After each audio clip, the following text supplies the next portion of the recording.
Hello दोस्तों, नमस्कार। Online जी के भंडार में आप सभी का स्वागत है। आज हम फिर आपके लिए लेके आए हैं दैनिक पाठ योजना नंबर 6। ठीक है दोस्तों, दैनिक पाठ योजना बनाने के लिए हमें सबसे पहले उसका नाम लिखना होता है कि वह दैनिक पाठ योजना है, इकाई पाठ योजना है या वार्षिक योजना है। ठीक है दोस्तों, इसके बारे में लिखना अनिवार्य होता है। उसके बाद में हमें शाम पाठ को पूर्ति करनी होती है। उसमें हम दिनांक, विषय, प्रकरण के बारे में लिखते हैं, कक्षा, कालांश, अवधि भी लिखते हैं।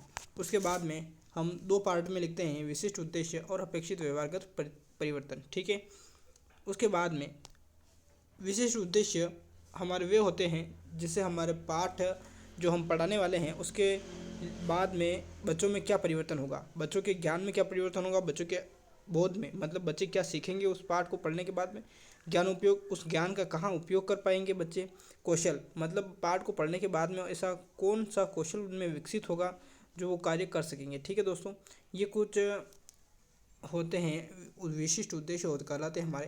जैसे अभिरुचि हो गई, अभिरुचि पाठ को पढ़ने के बाद में बच्चे किस में रुचि लेंगे। ठीक है, अभिवृत्ति हो गई, बच्चे किसके बारे में दृष्टिकोण कैसा विकसित कर सकेंगे आगे के बारे में, वो सभी हमें विशिष्ट उद्देश्य के अंतर्गत आते हैं। इनको लिखना अनिवार्य होता है। ठीक है दोस्तों, आइए चलिए देखते हैं इनको हमने क्या क्या लिखा है। ज्ञानात्मक में हमने लिखा है छात्र पर्यावरण और धारणीय विकास के विषय में प्रत्यास्मरण कर सकेंगे, छात्र पर्यावरण और धारणीय विकास का प्रत्याभिज्ञान कर सकेंगे। अवबोध में हमने लिखा है भारत के समक्ष समाज पर्यावरण चुनौतियों की प्रकृति को समझेंगे। ठीक है, और दूसरा लिखा है हमने छात्र धारणीय विकास की रणनीतियों को समझ सकेंगे। छात्र और ज्ञानोपयोग में हमने लिखा है छात्र पर्यावरण मुद्दों को धारणीय विकास के व्यापक संदर्भ से जोड़ सकेंगे। ठीक है दोस्तों, कौशल में हमने लिखा है कि बच्चे क्या कौशल विकसित करेंगे, बच्चे छात्र पर्यावरण, उद्योगपति और संसाधन अपक्षय के कारणों तथा प्रभावों का विश्लेषण कर सकेंगे। दूसरा लिखा है हमने विभिन्न तथ्यों की जानकारी के आधार पर भविष्यवाणी कर सकेंगे या योजना का निर्माण कर सकेंगे। ठीक है दोस्तों, अभिरुचि में हमने लिखा है छात्र पर्यावरण और धारणीय विकास से संबंधित अन्य पत्र पत्रिकाओं को पढ़ने में रुचि ले सकेंगे। अभिवृत्ति में हमने लिखा है छात्र पर्यावरण और धारणीय विकास के बारे में सकारात्मक दृष्टिकोण विकसित कर सकेंगे। ठीक है दोस्तों, सहायक सामग्री इस पाठ को पढ़ाने के लिए हमें क्या क्या चाहिए देखिए। चौक, डस्टर चाहिए हमें, लपेट फलक, संकेतक, चार्ट एवं अन्य कक्षा उपयोगी सामग्री चाहिए जो कक्षा में काम आ सके। ठीक है, आगे हम जिस विधि से हम पाठ पढ़ाने वाले हैं वह रहेगी हमारी व्याख्या विधि, प्रश्नोत्तर विधि। ठीक है दोस्तों, हम व्याख्या मतलब पाठ का स्पष्टीकरण करेंगे और बच्चों को समझाएंगे और बीच में प्रश्न भी बच्चों से करते रहेंगे। ठीक है दोस्तों, आगे हम ये लिखेंगे पूर्व ज्ञान, बच्चों को पाठ के बारे में सामान्य जानकारी है। ठीक है, इसको लिखना अनिवार्य होता है क्योंकि बच्चों को एकदम से हम नया ज्ञान प्रदान नहीं कर सकते। ठीक है दोस्तों, इसलिए ये लिखना अनिवार्य होता है। उसके बाद में आगे चलिए, तो आगे हम बता दें आपको कि प्रस्तावना में हम बच्चों से 5 प्रश्न करते हैं। कितने? 5 प्रश्न। ठीक है, उसके लिए हमें कुछ कथन बोलना होता है। ठीक है, तो 5 प्रश्न करना होता है। तो 5 प्रश्नों में हमारा पहला प्रश्न करेंगे हम, भारत की अधिकांश जनसंख्या कहाँ निवास करती है? बच्चे जवाब देंगे गाँव में। दूसरा प्रश्न करेंगे हम, गाँव में किन किन संसाधनों का अभाव होता है? तो मतलब बच्चे जवाब देंगे बिजली का, पानी का, रोजगार का, इतना इनका अभाव होता है। ठीक है दोस्तों, उसके बाद में तीसरा प्रश्न हम करेंगे, इन सभी अभावों को दूर किया जाए तो गाँव का क्या होगा? गाँव, बच्चे जवाब देंगे विकास होगा। ऐसा विकास जो किसी भावी पीढ़ियों की आवश्यकताओं की पूर्ति की क्षमता से समझौता किए बिना वर्तमान पीढ़ी की आवश्यकताओं को पूर्ति करें, उसे क्या कहते हैं? तो बच्चे जवाब देंगे धारणीय विकास या सतत विकास। ठीक है, उसके बाद में पांचवा प्रश्न जो हमारा होगा वो होगा धारणीय विकास के बारे में और आप क्या जानते हैं? तो बच्चे के लिए ये समस्यात्मक प्रश्न हो जाएगा। तो इसी से हमारा जो प्रकरण है वो निकलेगा। ठीक है दोस्तों, फिर हम उद्देश्य कथन बोलेंगे। बच्चे इस 5वें प्रश्न पर मौन हो जाएंगे। उसके बाद में हम अपना उद्देश्य कथन बोलेंगे कि तो ठीक है बच्चों, आज हम पर्यावरण और धारणीय विकास के बारे में ध्यानपूर्वक अध्ययन करेंगे। ठीक है दोस्तों, ध्यानपूर्वक या विस्तारपूर्वक एक ही बात है। ठीक है दोस्तों, उसके बाद में हम आगे जो पार्ट है अपना उसको 4 भागों में विभक्त करते हैं।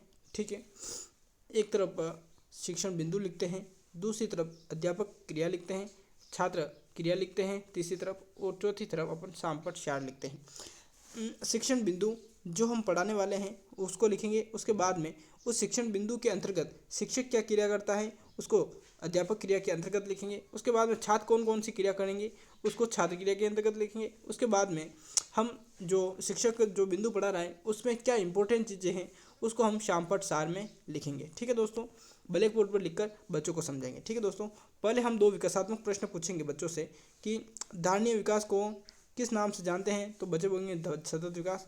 दूसरा हम प्रश्न करेंगे पर्यावरण में कौन कौन से तत्व आते हैं, तो जैविक तत्व और अजैविक तत्व बच्चे जवाब देंगे। ठीक है, उसके बाद में हम अपना शिक्षण बिंदु डालेंगे कि पर्यावरण की परिभाषा। ठीक है, उसके बाद में हम स्पष्टीकरण देंगे कि हम स्पष्टीकरण करेंगे, उस समय बच्चे क्या करेंगे ध्यानपूर्वक सुनेंगे। ठीक है, और कुछ इंपॉर्टेंट चीज़ें हम लिखवाएंगे वो बच्चे अपनी कॉपी में लिखेंगे। ठीक है दोस्तों, उसके बाद में हम स्पष्टीकरण करेंगे। पर्यावरण में वे सभी तत्व आ जाते हैं जो जैविक अजैविक होते हैं। जैविक तत्व जैसे पक्षी पशु पौधे वन इत्यादि होते हैं। ठीक है दोस्तों, उसके बाद में आगे चलते हैं हम, इसी शिक्षण बिंदु का है। तो देखिए पर्यावरण दो शब्दों परि प्लस आवरण से बना है, जिनके मिलने से बना है। परि का अर्थ होता है ढकना, इस प्रकार पर्यावरण का अर्थ होता है चारों ओर से घेरने वाला प्राणी या मनुष्य, जल वायु वनस्पति पहाड़ पठार नदी वस्तु आदि से घिरा हुआ है। यही सब मिलकर पर्यावरण का निर्माण करते हैं। पर्यावरण मानव के जीवन पर भी गहरा प्रभाव डालता है। ठीक है दोस्तों, इसके बाद में हमें कुछ बहुत प्रश्न पूछने होते हैं 3-4। ठीक है, अधिकतम 4 प्रश्न पूछते हैं हम, छोटे छोटे प्रश्न पूछते हैं जिनका एक लाइन में उत्तर आ जाए। जैसे पर्यावरण को किन शब्दों से बना है, ठीक है, परि प्लस आवरण से बना है। परि का अर्थ क्या होता है चारों ओर से, आवरण का अर्थ क्या होता है घिरा हुआ, पर्यावरण का शाब्दिक अर्थ क्या होता है चारों ओर से घिरा हुआ। ठीक है, ये से प्रश्न करते हैं। उसके बाद में हम वापस वही विकासात्मक प्रश्न से 2 प्रश्न करेंगे। उसके बाद में स्पष्टीकरण देंगे और जो अपना शिक्षण बिंदु है उसको इधर लिखेंगे। ठीक है दोस्तों, शिक्षण बिंदु को इधर लिखेंगे और स्पष्टीकरण देंगे। उस समय बच्चे ध्यानपूर्वक सुनेंगे और आगे हम निकलते हैं। तो देखिए आप आगे हमें विकासात्मक बहुत प्रश्न कर रखे हैं हमने, 3 ही कर रखे हैं इसमें। उसके बाद में अपन वही विकासात्मक प्रश्न करेंगे और सतत विकास के बारे में स्पष्टीकरण करेंगे अपने। उसके बाद में 2 बहुत प्रश्न कर लेंगे।